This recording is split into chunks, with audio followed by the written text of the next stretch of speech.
Baik pelajar, Assalamualaikum warahmatullahi wabarakatuh dan salam sejahtera semua. Jadi kita buka kelas kita pada pagi ini dengan kitab Al-Fatihah.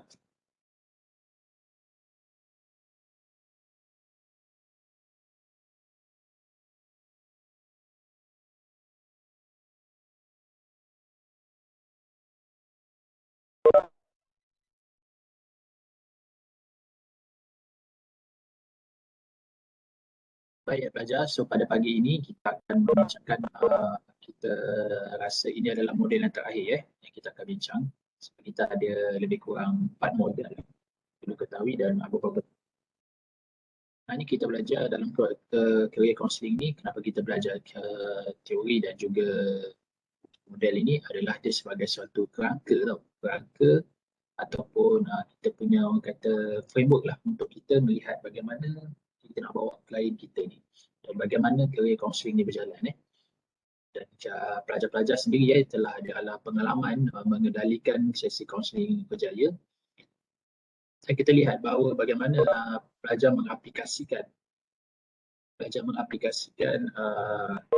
career counselling dengan berpandukan atau berbantu teori atau model. Baik, dan model kita akan, teori dan model juga boleh diaplikasikan dalam pelaksanaan perancangan kerjaya.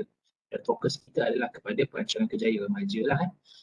Mana kita nak bantu remaja ni untuk dieksplorasi tentang kerjaya dia. Okay, supaya dia dapat maklumat yang lebih awal. So bila dia dapat maklumat yang lebih awal, untuk apa dia dapat maklumat ni?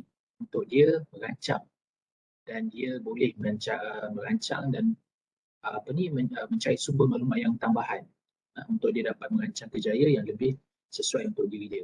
So perancangan ini boleh juga lepas tu dia boleh juga bila dia berancang juga dia akan mencari lagi ilmu-ilmu tambahan atau latihan yang sesuai yang akan disesuaikan dengan kerjaya yang dipilih.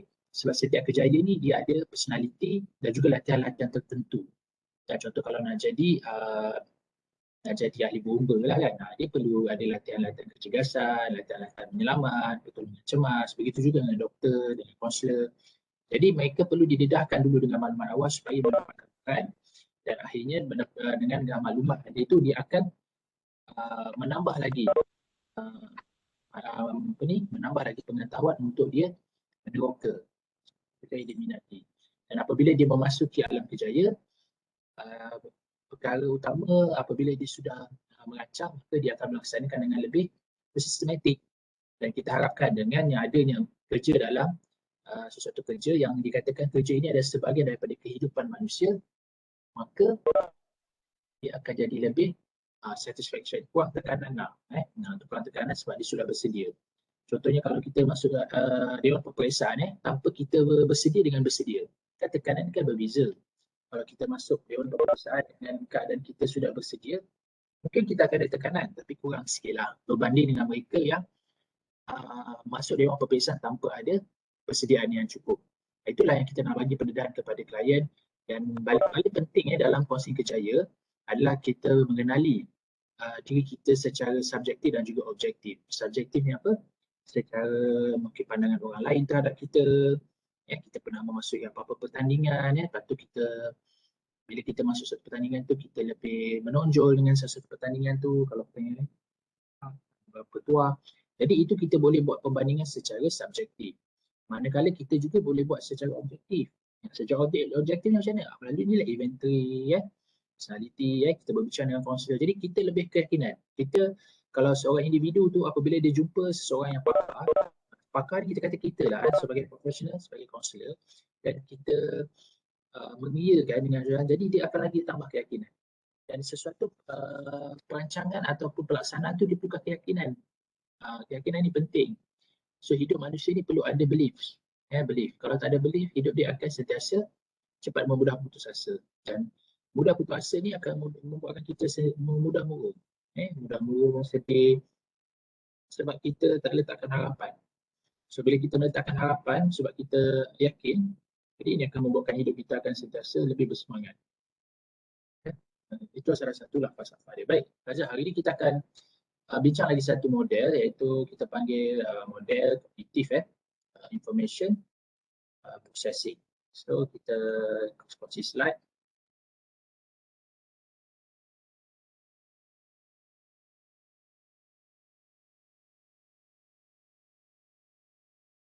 Okay, hari kita akan belajar satu model iaitu Cognitive Information Processing Model, SIP. Baik, pelajar-pelajar, cikgu cerita sikit pengalaman cikgu masa di MRSM.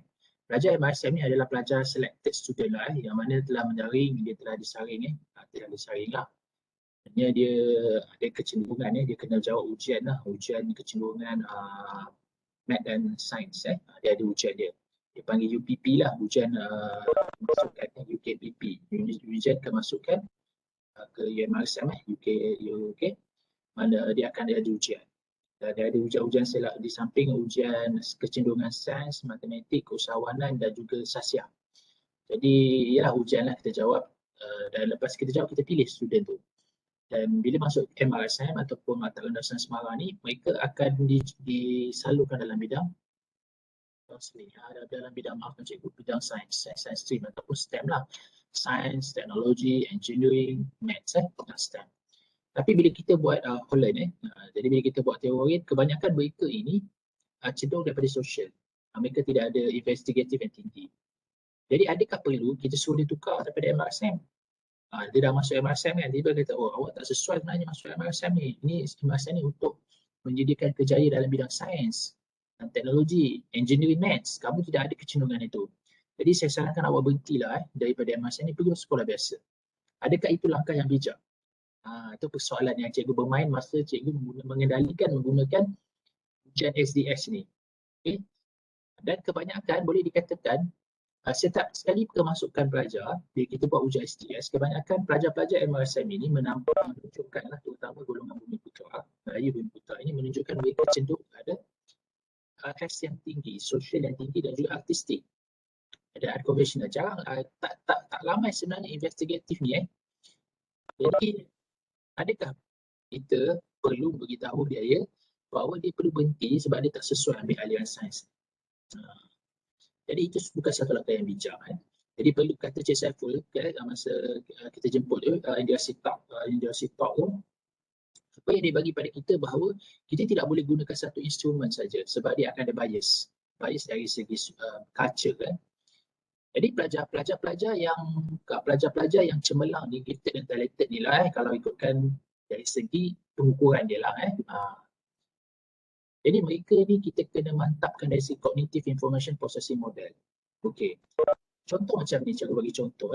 Katakan tu Dr. Mahathir. Tu Dr. Mahathir ni background dia adalah medical. So medical ni kalau kita ikutkan daripada kumpulan riaset, dia adalah kumpulan investigatif. Dan dia adalah doktor pertama di Malaysia, doktor Melayu pertama membuka klinik swasta. Itu klinik Maha di Alustar kan. Dia yang pertama. Jadi kita tahulah dia memang dia punya dominan dalam investigatif. Dan apabila dia melihat masa itu ni rakyat dia masih lagi dalam terbelakang, tidak mendapat pendidikan, jadi dia rasa perlu dia masuk dalam bidang politik.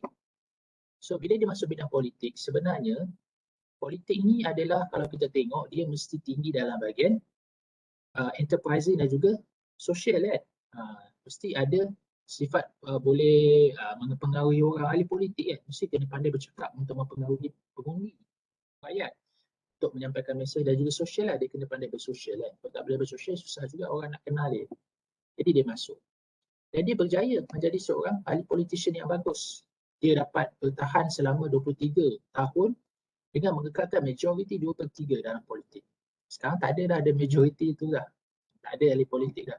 Selepas saja habis je kepimpinan dia selama lebih 20 tahun, Pak Lah ambil, Najib dan juga sekarang ni kita tengok mereka tak akan dapat 2/3 undi di parlimen. Maknanya mereka tak cukup kuat seperti itu Dr. Mahathir masa memerintah.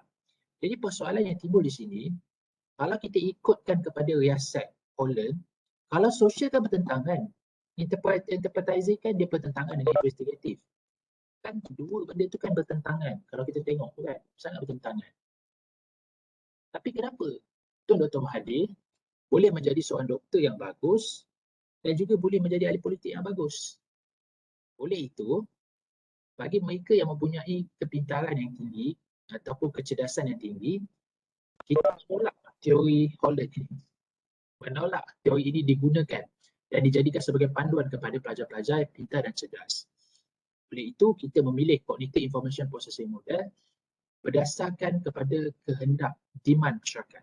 Demand kepada negara kita, apa yang kita perlukan. Okay, dulu masa zaman-zaman 80-an, 90-an memang doktor memang sangat diperlukan. Sangat dia diperlukan. Lepas tu kita pun grooming pelajar-pelajar kita untuk doktor. So ramai yang masuk doktor jadi doktor. Lepas tu dia jadi lambatkan sekarang ni sebab tidak cukup hospital. Masa zaman tu lah, lepas sekarang dibuka pula bahagian IT. IT pula lepas tu jadi lambatkan. Jadi kita kena programkan pelajar kita mengikut kehendak kerja dalam 5 tahun dan 10 tahun akan datang. Ini adalah salah satu kemahiran yang perlu ada pada seorang kaunselor, iaitu dapat memastikan atau membuat forecasting, menjangkakan kejayaan 5 tahun dan 10 tahun akan datang. 5 tahun dan 10 tahun akan datang. Jadi penting. Jadi salah satu model yang kita boleh gunakan untuk memantapkan lagi, bukan kita kata teori Holland itu tak bagus, tapi kita perlu juga menggunakan model-model yang lain. Kita tidak menjadikan Riasek ataupun SDS atau Holland teori itu sebagai faktor tunggal untuk menentukan seseorang itu dalam membuat pemilihan kerjaya. Okay, atas dasar itu kita kena lihat kepada model-model yang tertentu dan bersesuaian dengan matlamat yang kita nak capai. Okay. Baik. Kita tengok apa yang dikatakan oleh Cognitive Information Processing ataupun CIP. Dia dipropose by Peterson, Sampson, Whedon and Nance pada tahun 1996. This model is an extension of career development theory, a cognitive information processing approach to career problem solving and decision making. Jadi dalam hidup kita ni, kita berdepan dengan masalah dalam membuat keputusan dan menyelesaikan masalah. Ini memang kehidupan kita. Kita memang tidak lari daripada berdepan dengan masalah yang perlu kita selesaikan dan kita perlu membuat keputusan. Jadi di sini, di dalam perkembangan kerjaya, kita terlibat juga dalam membuat keputusan dan menyelesaikan masalah-masalah. Dengan sini kita perlu menggunakan apa yang dikatakan sebagai cognitive information processing. Bagaimana kita memproses maklumat secara kognitif itu. Dia ada peringkat-peringkat dia. Jadi depth understanding to cognitive process, give people a fish and they eat for day. But teach them to fish and they eat for a lifetime. Jadi kita pegang kepada falsafah Cina. Dia kata apa? Kalau kita bagi dia ikan, dia boleh makan satu hari. Tapi kalau kita ajar dia memancing ikan, dia boleh makan sepanjang hayat dia. Jadi di sinilah falsafah dia mengatakan bahawa kita kena mengajar dia bagaimana dia menggunakan kognitif yang dia ada, manusia dia anugerahkan pemikiran ataupun akal, bagaimana dia nak gunakan dia untuk membuat keputusan dalam hidup dia dan juga menyelesaikan masalah. Ini kita akan sentiasa akan berdepan sebab kita manusia memang berdepan dengan sentiasa untuk buat keputusan dan kita akan berhadapan dengan masalah. Kita akan sentiasa berdepan. Dan yang penting bagaimana kita menggunakan kognitif untuk menyelesaikan masalah tersebut dan membuat keputusan. Jadi have a 7-step sequence for career counselling service. Ada perkhidmatan kesihatan ini dia ada urutan dia, ada 7 step yang kita kena tengok satu persatu. Baik. Jadi melalui pendekatan CIP ni, individual learn not only how to solve the immediate career problem and make an appropriate decision, but also how to generalize the experience to future career problem. Maknanya bukan saja kita nak buat keputusan dan penyelesaian masalah tu pada waktu itu ataupun immediate secara segera kan, tetapi sebenarnya boleh juga digunakan untuk pengalaman-pengalaman untuk masa-masa yang akan datang. CIP model provide a way to describe the fundamental memory structure and thought process involved in solving career problem and making career decision. Maksudnya kita menggunakan struktur memori yang asas yang kita ada. Maksudnya kalau kita ada maklumat, kita kan simpan dalam memori kita. Jadi dengan memori yang kita ada tu, kita akan keluarkan balik. Maknanya kat sini, lebih banyak kita belajar, lebih banyak kita membaca, lebih banyak dalam ingatan kita, itu lebih baguslah kita dalam membuat keputusan. Okay. With the CIP model, career counselor can assist client in becoming better career problem solver and decision maker. Jadi apa yang kita nak ajar kepada klien kita adalah dia boleh membuat keputusan dan menyelesaikan masalah sendiri. Tapi kita ajar cara dia. Macam tadi kan falsafah dia kan. Okay. Falsafah dia apa? Kalau give people a fish and they eat for a day, but teach them to fish and they ate for a lifetime.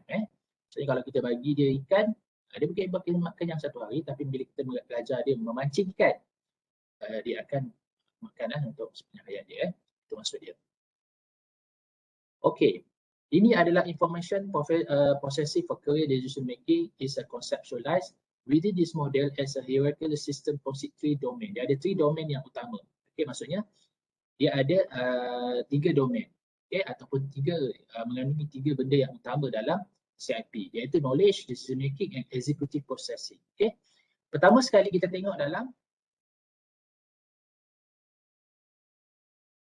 kita tengok yang ni knowledge domain. So knowledge domain ni pelajar dia ada 2 bahagian. 2 bahagian. Iaitu satu self knowledge, satu lagi occupational knowledge. Pertama dia perlu tahu. Self knowledge ni maksudnya dia kena tahu diri dia, dan juga maklumat ataupun pengetahuan tentang pekerjaan.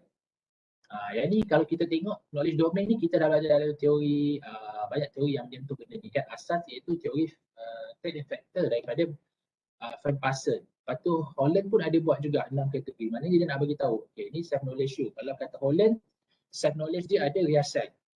Ni personality riasan. Yang ni occupational pun ada riasan juga. Ini pekerjaan dia. Okay, dalam CIP model, knowledge domain adalah yang paling asas yang perlu kita tahu, iaitu yang pertama sekali kita kena kenal diri kita. Dan yang kedua kita kena tahu occupational knowledge. Maksudnya kita kena memang dalam apa-apa pun kita kena faham yang ni adalah asas dia.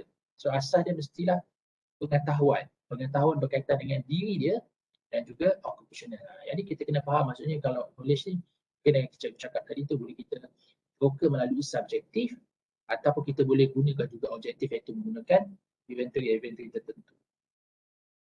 Baik, kalau occupational knowledge ni kita dapat kejayalah melalui prescribe itu dulu kan. Kita boleh cek kat internet, kita boleh temu Google pakar, kita boleh pergi pameran-pameran kerjaya kan, atau pergi ke website. Yang paling mudah sekarang kita pergi kepada website. Okey, ataupun kita boleh dapatkan maklumat-maklumat dan kita boleh temu. Ini adalah satu domain yang perlu kita penuhi kalau ikutkan CIP model tu. Akhirnya kita pergi kepada decision making skill domain. Maksudnya kita nak ajar dia bagaimana nak buat keputusan. Macam mana dia nak buat keputusan. Jadi general information processing skill tu dibagikan dalam bentuk akronim, iaitu CASVE. CASVE. And then nanti kita akan pergi satu persatu. And then the last one ataupun di waktu puncak iaitu mental cognition, iaitu executive processing domain. Iaitu satu kita executive maksudnya macam mana nak melaksanakan apa yang telah kita buat tentukan. Jadi dia ada juga domain-domain dia yang dipanggil sebagai metacognition. Okay, kita pergi satu persatu. Okey, knowledge domain yang cikgu sebutkan tadi. Jadi ia bermaksud adalah kita kena tahu dia punya minat, kepayaan, kemahiran, nilai yang dipegang ataupun pengalaman-pengalaman yang dahulu. Jadi self knowledge tu. Jadi kita kena tahu self knowledge tu adalah berkaitan dengan ability, skill dan value dia. And occupational knowledge. Ini kita tengok daripada dunia pekerjaan. Responsible dia, duty dia, education dan training requirement yang diperlukan. Jadi setiap kerja itu ada latihan-latihan yang diperlukan. Macam kita katalah kalau jadi doktor ada latihan dia, kalau jadi konselor ini latihan dia, kalau jadi cikgu matematik ini latihan dia. Mana itu dia kena tahu dulu. Maksudnya sebelum kita apa-apa pun, sebelum kita pergi lebih lanjut untuk pergi kepada tahap yang kedua, iaitu untuk memprocessing decision, untuk kita nak membuat keputusan, kita kena faham ini dulu, dapatkan maklumat dulu kerana keputusan yang kita nak buat dia bergantung kepada maklumat yang kita perolehi. Okey, and then kita pergi kepada decision skill domain, iaitu kemahiran dalam kita membuat keputusan. Jadi the mid level of the pyramid of information processing refer to as the decision making skill domain. Involve general information processing skill that combine occupational knowledge and self-knowledge to solve a career problem and to make a decision. The CASVE cycle, pronounced CASVE, is used as an overarching heuristic to structure to career process. Jadi C stand for communication. Jadi apa yang masukkan dengan communication? An individual engage the career problem solving process by receiving and encoding information that signal that a problem exists. Maksudnya bagaimana kita menerima maklumat ataupun signal daripada masalah yang wujud di persekitaran kita. Jadi itu yang dikatakan komunikasi. Bagaimana kita berinteraksi, menerima satu maklumat yang baru kita tahu ada petanda-petanda masalah tu berlaku dalam persekitaran kita. Maknanya dalam setting kerjaya, kita katakan bahawa masalah itu ada berkaitan dengan kerjaya lah. Kat sini kita cuba fokus kepada pemilihan kerjaya tu. Okay. Jadi this phase also entail getting in touch with a component of the problem space including thought, feeling and related life circumstance lah. Maksudnya boleh dikatakan bahawa problem itu boleh wujud dari segi pemikiran kita, perasaan kita ataupun apa-apa yang berkaitan dengan persekitaran kita. Itu yang dikatakan problem. Jadi kita dah faham, okey ada problem yang wujud. Jadi kita nak gunakan communication skill kan. Selepas kita dapat mengetahui dan kita dah menerima maklumat bahawa ada wujudnya masalah dalam kehidupan kita, maka kita pergi kepada A iaitu analisis. Apa maksudkan analisis? The cause of the problem are identified. Maknanya kita sudah mengenal pasti apakah masalah yang berlaku sebenarnya. Jadi kita dah buat analisis tu. So selepas kita membuat analisis, kita pergi lagi satu tahap yang dipanggil sintesis.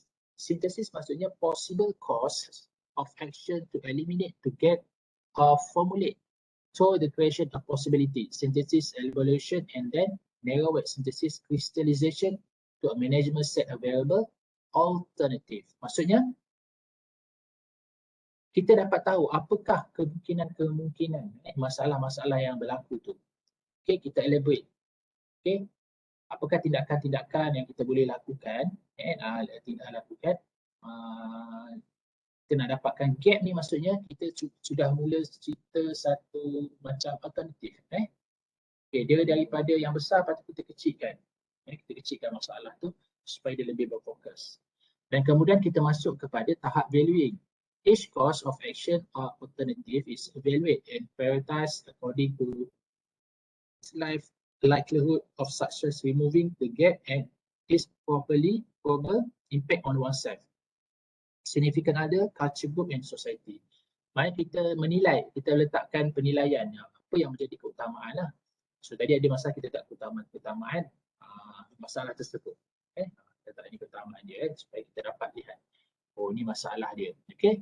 And then and last one, execution. Execution, an action plan is formulated to implement the choice, which become a goal for the client. A series of milestones are laid out that will lead step by step to attain the goal. Jadi executive ni adalah bila kita dah rancang semua, kita dah analisis masalah, lepas kita dah jana-jana alternatif, kan? Lepas kita valuing dia, kita dah buat penilaian, valuing dia, dan lepas tu kita buat action plan. Action plan ni kita bagi step by step lah macam mana kita nak capai kepada matlamat kita itu. Okay, itu maksud dia yang dipanggil sebagai Cassave. Cassave, dia punya sebutan Cassave. Okay, itu dia punya pronunciation untuk acronym: communication, analysis, synthesis, valuing and execution. Okay. Yang terakhir sekali, domain yang terakhir sekali adalah the executive processing domain contain metacognition ataupun metacognitive components that guide and regulate the lower order cognition function. This domain can be referred to as thinking about thinking. Okay, berfikir bagaimana nak berfikir, which entail the ability to view oneself as a career problem solver from a detached perspective. This domain try to increase self-awareness and internal control, self-talk. Okay, I think I can be a good engineer. Question, expectation, reinforcer behavior. Jadi the domain try to increase the self-awareness and internal control, self-talk. Maksudnya kita akan lihat bahawa bila kita dah buat pilihan tu, kita nak tengok daripada executive process tu, kita metacognition tu, kita tengok apa self-talk kita terhadap pilihan ataupun perancangan yang kita telah buat. Okay. Jadi self-talk ni penting tau. Macam maksudnya apa yang kita kata dalam diri kita, kata-kata monolog yang dalam diri kita, dan itu akan memberi semangat untuk kita untuk teruskan. Jadi aku rasa aku ni good engineer. Kan apabila orang dah kata kita dah buat penilaian semua, akhirnya dia terserap dalam minda kita, terserap dalam sanubari kita bahawa kita rasakan bahawa kita adalah seorang good engineer. Kat sini bagi contoh kan, seorang engineer yang baik. Okay. Jadi lepas itu kita akan pergi kepada stage in counselling process. Pertama, kita buat initial interview. Kita buatlah kan, interview awal. Lepas tu kita buat preliminary assessment. Kita buat assessment atau penilaian utama. And then setelah kita define problem, analyze cause. Kita akan tengok problem-problem yang wujud. And then formulate goals, develop individual learning plan, executive individual learning plan, and summative review and generalization. Dia ada 7 step kat situ. Okay. Kita tengok yang pertama, apa yang kita perlu buat. Macam biasa di dalam initial ni kita nak bina hubungan supaya bila ada hubungan tu akan bina satu kepercayaan. Okay, GAP is used to describe the current problem to dishonor between what actually is it and what the client feels should is it. So kita describe problem yang wujud. Apa maksud problem tu adalah kita nak apa yang kita nak tu tak ada dalam dunia realiti. Jadi benda itu akan menjadi yang dikatakan sebagai problem. Contoh kita nak jadi engineer tapi kita masih dalam realiti kita masih lagi belum jadi engineer. Jadi kita nak menuju ke arah itu. Okay. And then basically screening and needs assessment procedure and then an inventory that can be used for a problem identification in the screening process. Maksudnya kita boleh gunakan inventory untuk kita mengenal pasti ataupun kita buat screening proses tentang apa keperluan-keperluan yang dikendaki.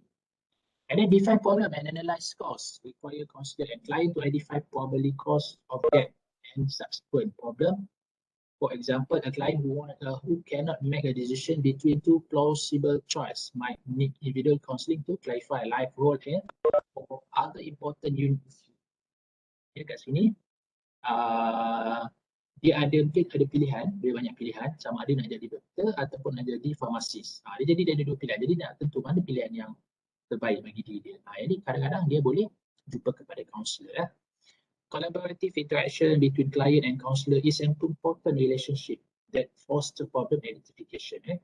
Jadi dekat sini perhubungan kerjasama, dia panggil hubungan kerjasama itu sangat penting kerana ia akan membuatkan klien dan kaunselor atau utamanya faham apa yang sebenarnya dialami oleh kaunselor klien tersebut. Apa masalah dia.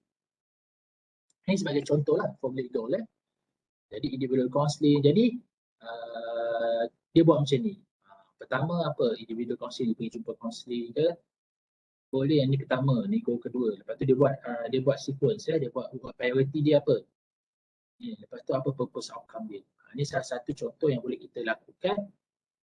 Goal dia apa? Untuk kita tengok yang ni dia satu persatu. Understand personal barriers to decision making. And then clarify self knowledge and professional knowledge and improve decision making skill. Ini adalah matlamat yang ingin dicapai. Apakah priority dia? Ni individual counselling. Kita boleh juga buat macam ni.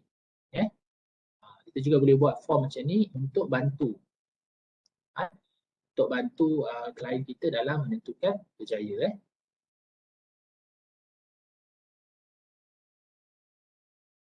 And then develop individual learning plan, counselor and client develop an ILP for each counselling goal followed by intervention activity.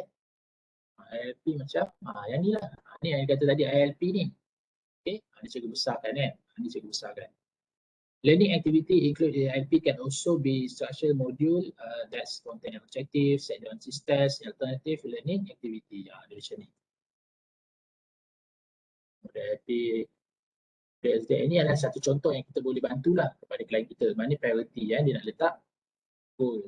Goal nombor 1 nak sampai ini, goal nombor 2. Dan nombor 3 maksudnya pergi individual counselling. Kalau nombor 1 nak sampai goal yang ini, priority dia adalah modul EP and EP2 and cognitive exercise yang dia boleh lakukan. Ini adalah salah satu yang dia boleh lakukan lah untuk mencapai dia punya jadi doktor tadi itu. Dia nampak dengan lebih objektif konsep formation technology apa yang dia nak lakukan. Ini pelajar boleh buatlah. Translate orang ni untuk kita lakukan kepada peserta kita. Kan? Lepas tu kita akan boleh buat follow up dari semasa ke semasa kan. Okay, lepas tu kita masuk executive individual learning. Several practical suggestions are given to outline, include the self-talk. Self-talk comment are viewed as a self-efficacy belief. Maksudnya dekat sini kan, kita dah mula bagi klien tu positive statement ataupun include self-talk dalaman dia. Apa yang dia buat, apa dia boleh lakukan, dia cakap pada diri dia. Kena hari-hari cakap sebab itu akan jadi law of attraction dia akan pergi ke sana. Apa yang berada dalam sanubari dia tu akan membuat tindakan dia untuk apa yang dia kendaki. And then summative review and generalization focus on learn skills that can be used problem solving and career making decision in the future. A review of all step reinforce client progress and enhance learning experience. Jadi kita belajar kepada dia belajar tau. Summative review ni maksudnya dia dalam proses tu sebenarnya dia ada pengalaman tu, dia belajar daripada pengalaman tadi tu. Dia belajar daripada pengalaman tersebut dan dia progress and learn experience. Dia akan buat macam mana nak buat keputusan. Salah satu yang istimewa dalam CIP ni kita boleh tunjuk yang ni lah. Kita boleh tunjuk yang ni. Okay. Maksudnya kita boleh satu-satu. Ni antara dia. Resource kita tengok aktiviti, boleh kita buat goal dia. Ni nak 1, 2, 3, goal dia nak capai yang ni. Apa matlamat dia. Okay. Priority dia, ni mana satu. Yang mana dia nak buat dulu kan. Okay. Aktiviti dan purpose outcome. Ini kalau kita nak buat dengan jangka panjang. Career dia panjang dia boleh jumpa. Okay. Ni dia punya carta alih dia. Okay. Pertama, initial interview, preliminary assessment, define problem gap. Gap ni maksudnya ada tak jurang. Antara jurang ni apa maksudnya? Apa yang dia nak dengan apa yang realiti. Jadi realiti macam ni, matlamat yang ni. Jadi ada jurang tu. Jadi kita kena lapatkanlah jurang tu. Dengan cara mana? Lepas tu kita formulate goal kan. Lepas tu develop ILP. ILP tadi tu. ILP maksud dia apa? Individual Learning Plan. Tu masuk ILP Individual Learning Plan. Lepas tu execute. Execute apa? Melaksana lah. Bukan secara membina, kita kena melaksanakan. Lepas tu pergi ke nombor 7. Summative Review and Regional. Kita buatlah follow up Okay, kalau problem dah resolve, kalau masalah tu dah selesai, kira tamat lah. Tapi kalau belum, kita akan pergi pada define the gap ni balik. Kita akan pergi kepada kepada matlamat balik. Itu dia punya rangka dia punya aliran dia. Okay. Step by step. Okay. Setakat itu saja CIP model. Okay. Sekarang kita buka kepada perbincangan. Mungkin pelajar-pelajar ada perkara-perkara yang nak apa? Mungkin ada benda yang nak tanya, silakan. Sila buka ruang.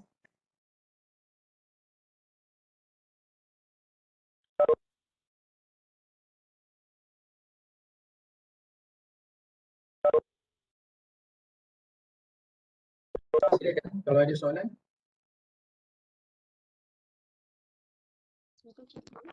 Waalaikumsalam warahmatullahi wabarakatuh. Ya, Sajidah.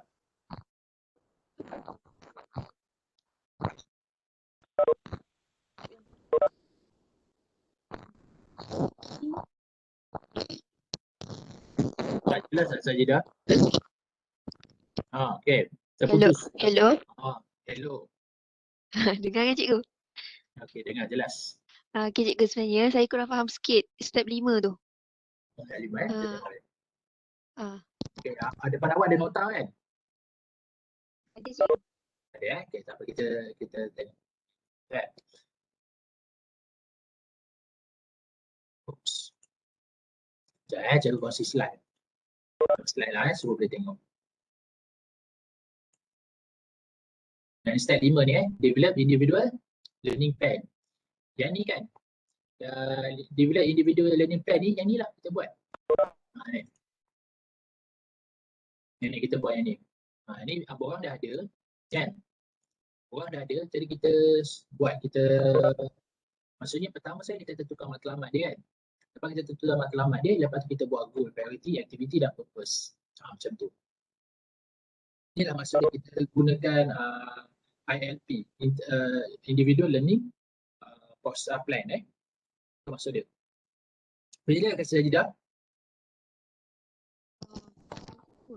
Lepas tu saya nak tanya, Ha, maksudnya model ni kan sebenarnya di mana dia letakkan matlamat dia dan kaunselor, kita sebagai kaunselor bantu dia untuk capai matlamat tu. Macam tu ke sebenarnya?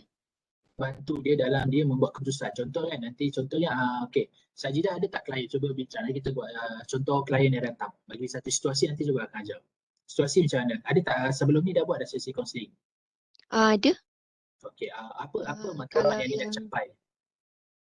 kalau matlamat yang dia nak capai sebenarnya saya Ha, punya klien ni dia macam keliru sikit dalam dia hmm, nak pilih kerjaya tu, di mana sekarang ni dia ambil biomarine. hmm. Okey.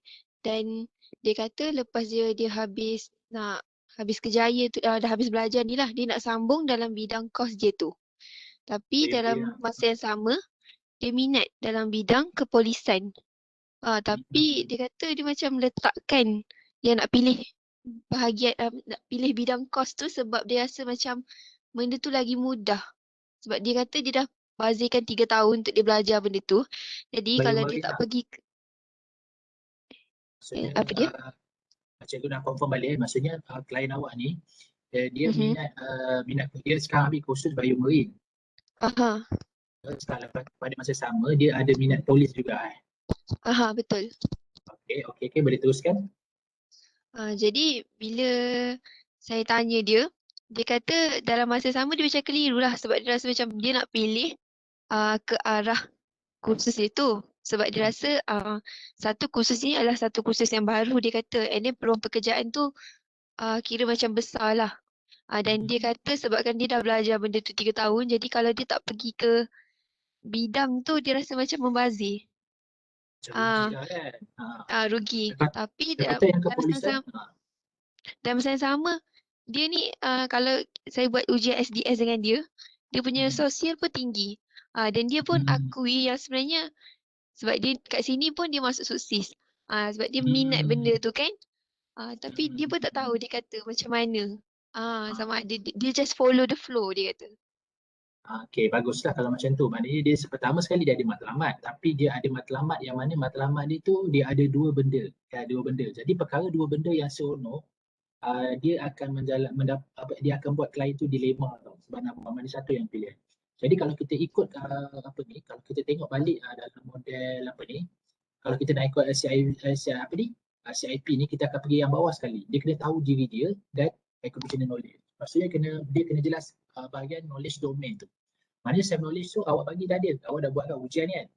Buat Aha. ujian nampak dia pun cenderung kepada dia. So dia dah tahu okay, dia ada kecenderungan social. Investigatif dia berapa? I dia tinggi tak? Apa dia? Idea I dia idea tinggi. tinggi. I yang Maknanya pertama I, lepas tu baru pertama S. maknanya biomarine ni memang melibatkan investigatif, penyelidikan. Maknanya I dia tinggi. Maknanya ya awak kalau lepas tu kita tengok pada occupational knowledge. Occupational knowledge biomarine dia memang buat penyelidikan tentang marine. Kan? Jadi Mhm. dia perlukan personality I tu jadi. Jadi bila dia tanya pendapat kita, kita bercakap berdasarkan yang kita tahulah tentang ilmu yang kita tahu. Jadi kita bagi Mhm. tahu dia share information bahawa walaupun awak minat gaya marine, awak kata dan memang kalau saya tengok secara tu awak punya domain yang paling tinggi adalah investigatif. Maknanya awak juga seorang yang memang penyelidik tapi sosial awak tinggi. Dan sosial awak tinggi bagus. Jadi kalau kita tengok daripada occupational kerjaya awak lebih kepada I dan Mhm. kalau katakan dia terlibat kan, kalau dia kata dia terlibat dengan biomarine, dia tak salah kalau dia boleh uh, apa ni memaparkan apa ni menjadi jurucakap. Kalau dia biomarine, cikgu rasakan dia mungkin kenal pensyarah Dr. Uzi. Eh? Okey. Dr. Uzi kan, Dr. Uzi ni kalau dia sahabat cikgu dia I dia tinggi, dia ada S dia tinggi. Jadi sekarang ni dia popular tau, dia menyampaikan dekat dia, apa ni dekat panorama sebab S dia tinggi, dia boleh bercakap. Jadi mungkin dia boleh jadikan Dr. Uzair tu sebagai dia punya model. Sebab I dia Oh, tinggi, faham S dia faham. pun tinggi. Jadi pertama sekali dia kena clearkan dengan knowledge domain dia. Bila dia dah clear domain dia, lepas tu baru dia tahu apa yang akan. Sekarang dia kata dia nak pergi polis ke dia nak pergi biomarine. Sebab dia manusia ni kena letak satu matlamat yang priority dia. Lepas dia dah buat priority dia, apa yang perlu buat? Apa yang boleh kita lakukan adalah kita ikut step tadi tu lah. Okay, kita dah pergi planning assessment, lepas tu define the problem. Okay. Jadi matlamat dia apa yang dia nak capai sebenarnya? Kamu rasa? Dia nak jadi baik ke polis? Kalau kita daripada domain asas tu, dia nak jadi apa? Kalau Dia, kalau ikutkan perakhiran sebelum habis sesi tamat kan tu, waktu sesi keempat tu sebenarnya saya dah terangkat dia lah apa dia punya SDS tu lah. Jadi waktu yang sesi kelima tu dia beritahu kat saya dia dah macam study sikit tentang dia punya diri tu dia kata, and then dia macam berminat nak pergi ke Polis Marine. Sebab dia kata bila dia tengok balik dia punya personality, sebab saya bagi juga ujian warna. Lepas tu dia comparekan juga dengan SDS tu, dia kata dia macam dah nampak dah apa yang dia nak sebenarnya. Cikgu pun tadi ada nak bagi saranan polis Marine.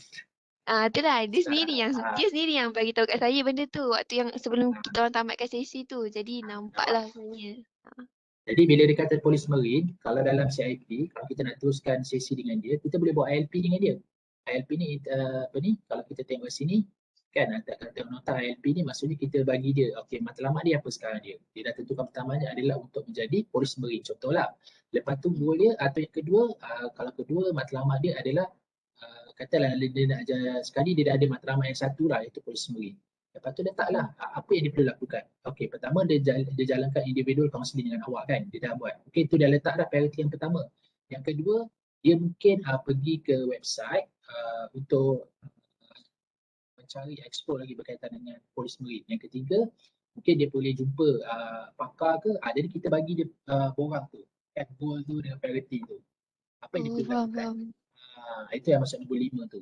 Kalau kita capalah cikgu tunjuk kat sini supaya pelajar nampak. Mana yang ni lah, nampak? Dia kita buat dia punya career planning ni. Yang ni lah aktiviti yang nombor 5 ni. Maksudnya dia dah tahu, dah pergi kalau kita nak teruskan lagi sesi dengan dia, kita boleh bagi dia lebih macam dia dah berkeputusan dengan dia membuat ni ILP ni. Okay, individual learning process ni lah. Ni macam ni. Pertama, okay, dia dah pergi ke awal individual counselling. Okay, dia letak priority nombor 1. Nombor 2 dia nak buat apa? Nak buat apa dia buat betul. Lepas tu apa dia punya purpose, tujuan dia dengan hasil yang dia dapat. Contohnya kalau dia kata dia pergi job untuk dapat apa? Dapat input maklumat. Jadi kita boleh bantu dia kalau nak buatkan, kalau nak orang kata nak extendkan apa ni, kita nak teruskan continue proses counselling dengan dia. Kita boleh buat. Okay, faham cikgu. Okay, cikgu pendapat cikgu lah. Ni pendapat cikgu peribadi lah. Pendapat cikgu peribadi. Cikgu suka model ni. Sebab dia sangat sesuai sebenarnya untuk pelajar universiti. Sebab dia lebih kepada pelajar universiti ni dia perlu nampak benda tu kan kita kan dah diajar macam mana nak rangka, mesti buat benda tu pasal objektif apa nak perlu buat. Jadi kita bila ada rangka macam ni pelajar tu akan lebih nampak lebih tersusun. Dalam penggunaan CIP ni. Jadi kita tak adalah macam bela-bela kan apa nak buat dengan student kita punya klien ni kan. Kita ada satu rangka lah, ada structure. Ikut orang lah. Macam cikgu suka macam cikgu lebih suka kalau guna ni, kalau guna cikgu suka guna model CIP ni.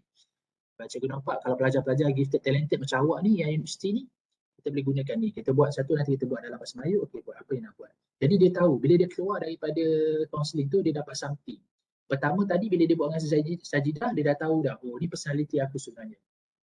Lepas tu dia dah dapat dah tentang polis Marine. Lepas tu dia dah tahu polis Marine nak buat macam mana. Buat ILP tu. Okey.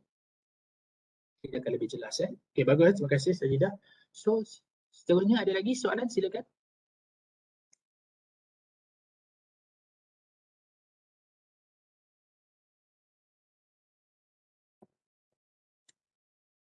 Okay, kalau tak ada, cikgu nak tanya Syukran, Naim. Syukran ada di talian? Syukran Naim ada di talian?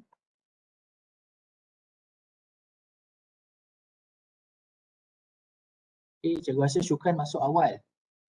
Ke tak ada lain kat sana Syukran, Naim? Dengar tak cikgu? Tak dengar? Okay, dengar. Okay, Syukran. Boleh tak berkongsi dengan kawan-kawan sesi counselling yang dijalankan? Sesi counselling kerja yang dijalankan. Boleh tak beritahu secara ringkas macam mana berlaku? Isu klien. Silakan Syukran, Naim. Macam klien saya ni, isu utama dia keliru nak pilih kerjaya apa. Sebab Hmm. dia kata sebelum ni dia pernah bekerja sebagai seorang leader dalam satu kumpulan ni. Hmm. Lepas tu dia rasa macam uh, apa yang dia kerja tu tak ada memberi kepuasan. Macam tak ada memberi nilai kepada dia. Macam saya tanyalah nilai kepada dia tu maksud dia apa. Dia cakap dia nak cari satu kepuasan. Di mana macam dia kan leader dalam satu kumpulan lah. Tapi anak buah dia ni lebih tua daripada dia. So kadang-kadang tu anak buah dia tak ikut cakap dia. Macam tak dengar arahan. Dia pun rasa bersalah sebab anak buah dia ni lebih tua daripada dia. So dia nak tegur lebih-lebih pun dia rasa macam tu lah. Macam tak ada rasa hormat pula. Macam tu. Jadi apa yang Naim bantu klien? Dalam sesi tu saya guna inventory minat kerjaya Holland untuk cari sebab dia apa ni, dia nak cari kepuasan dalam diri dia kan. So saya rasa macam kepuasan tu boleh dicapai kalau dia apa ni, dia masuk ke dalam bidang yang kena dengan personality dia. Macam tu. Okay. So apa bidang yang dia pilih? Bidang yang dia pilih sosial sebab Okay. dia cakap apa ni, sebab dalam 3 personality dia tu ada juga investigatif yang suka memimpin, suka mengarah ni kan. Tapi dia cakap dia lebih memilih sosial sebab dia nak kurangkan investigatif dia tu. Sebab sosial ni lebih seimbang bagi dia. Maknanya sosial ni kan luas kan. Maknanya apa kerjaya yang dalam kategori sosial tu? Jadi cikgu ke, jadi apa ke, jadi kerjaya apa yang dia pilih yang dalam bidang sosial tu? Dalam bidang sosial tu dia cakap dia minat dalam kerjaya kaunselor. Silalah. Okay, atau apa tindakan-tindakan yang dia dah lakukan ataupun yang dirancang dengan Naim untuk capai apa yang dia nak tu? Tindakan dia apa ni, dia akan buat research secara lebih mendalam sebab untuk tahu kerjaya kaunselor ni kan, kelayakan semua tu. Lepas tu dia akan pilih sebab dia lepasan STPM. So dia akan pilih dia cakap lah dia akan pilih course counselling macam tu. So nampaklah dia ada perancangan apa yang dia akan lakukan selepas sesi kaunseling tersebut. Ya cikgu. Okay, itu Syukran Naim punya perkongsian. Kita dengar pula daripada Atika Liu. Atika Liu ada di talian.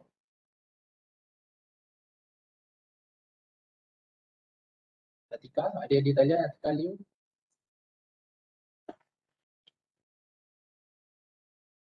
Okay, kalau tadi kita dah dengar daripada Ashika. Ashika ada di talian.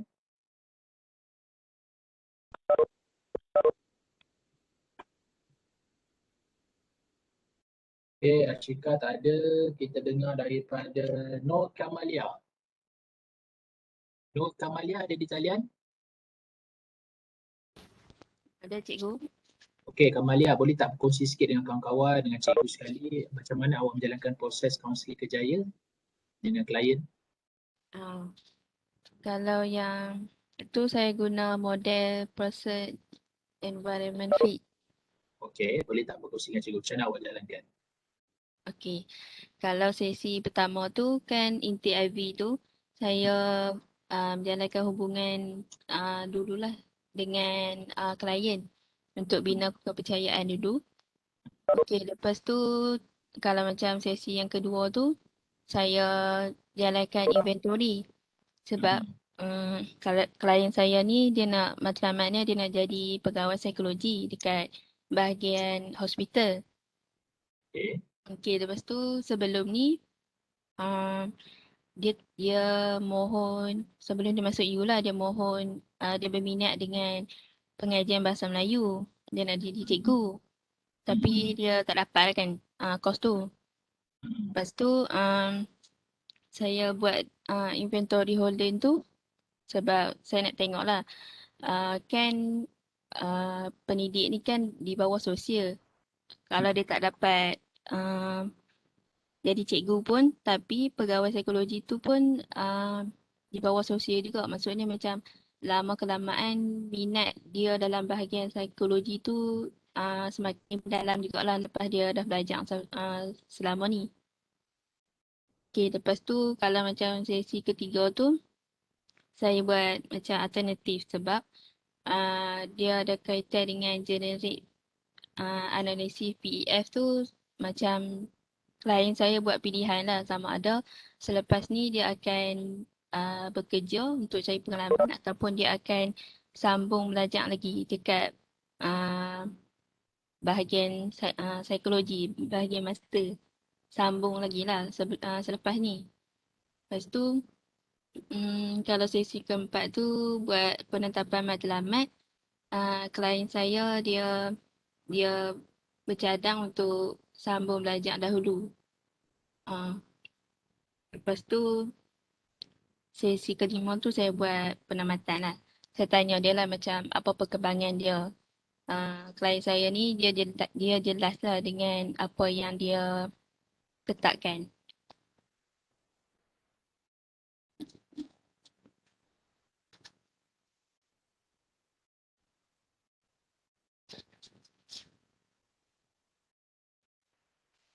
Cikgu saya tak jelas cikgu cakap.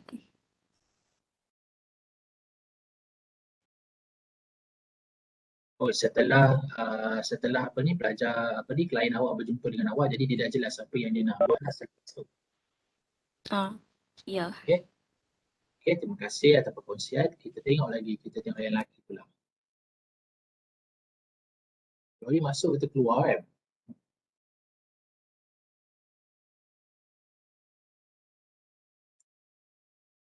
Kita dengar daripada Rabiatul. Alia ada di talian? Rabiatul ada di talian?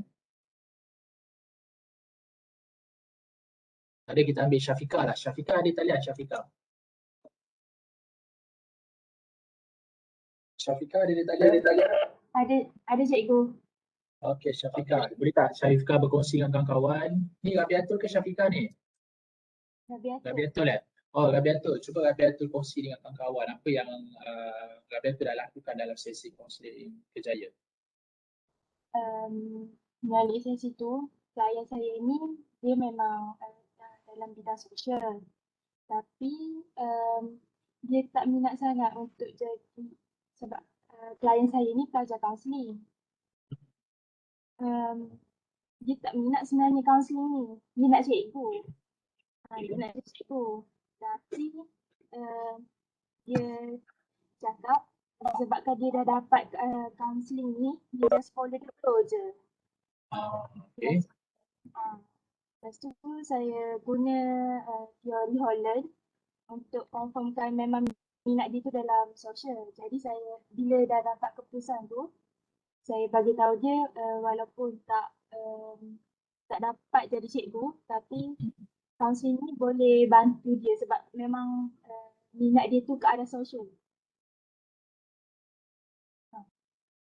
Masa saya terangkan lebih mendalam macam mana dia boleh pergi nak di kaunseling tu dengan minat dia.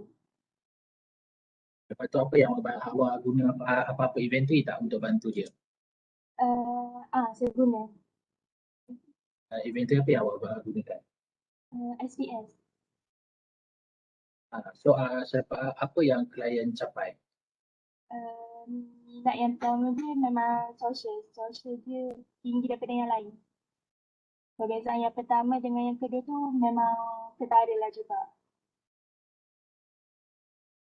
Pada selepas dia menjalani sesi kaunseling dengan Rabia, dia dapat lebih jelas lah apa yang dia nak lakukan dan dia rasa dulu dia flow, dulu dia follow the flow je, sekarang ni dia lebih merancang lah apa yang dia nak tu. Macam tu ke Pak Mansur, Rabia? Okay, bagus, terima kasih. Bagus, terima kasih. Dan cikgu nampak sebenarnya kalau kita menjalani sesi kaunseling ni kita boleh nampak bahawa kita banyak bantu klien sebenarnya, daripada follow the flow, daripada dia keliru. Jadi bila kita berjalankan sesi kaunseling ni kita nampak kita bantu dia sebenarnya. Walaupun kita sebenarnya kita rasa kita tak bantu dia banyak, tapi sebenarnya apabila dia berborak dengan kita kan, dia berbincang dengan kita, dia mungkin akan mendapat satu kesedaran atau celik akal. Okey. Yang inilah kita nak bantu klien dalam sesi kaunseling, mana kita bagi dia ruang. Dia berbicara tentang masa depan dia dengan lebih objektif kan. Tak nak sama-sama. Dalam hidup ni jangan sama-sama sangat. Nanti akan mewujudkan ketidakpastian dan keraguan. So keraguan ni satu benda yang tak bagus dalam kehidupan kita. Sebab dalam hidup kita ni tak panjang kan, tak lama. Pejam celik kita dah 20 tahun kan. Pejam celik kita dah 30 tahun.